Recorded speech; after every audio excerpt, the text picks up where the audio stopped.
Si Lazaro po kasi ay kanyang matalik na kaibigan. Tulad po nung sinabi po niya, yung nasa Bible po, sinabi ni Kristo na Lazaro ang matalik kong kaibigan. Sa pagkakaalam ko, si Lazaro, si Maria at si Marta, sila yung mga tagasunod ni Jesus nung kapanahunan ni Panginoong Hesukristo. Sa pagkakaalam ko po, childhood friend po. Yun po yung parang napanood ko, nabasa ko parang yun po. Ang relasyon ni Marta, Maria at Lazaro sa ating Panginoong Hesukristo ay higit pa sa magiging magkaibigan. Sila ay parang halos magkapatid na.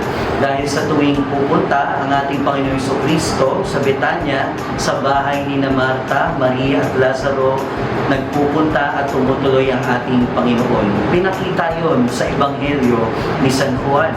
Pero higit pa doon, ang kanilang relasyon ay nakabase hindi lang sa pagiging magkaibigan, kundi sa pananampalataya.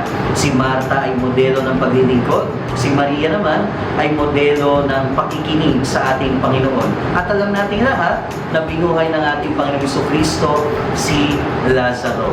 At ito ang relasyon ng ating Panginoon sa magkakapatid. Sila ay modelo ng pakikinig, ng pananampalataya at paglilingkod. Now you know, dahil kapag deboto ka, dapat Nazarenos.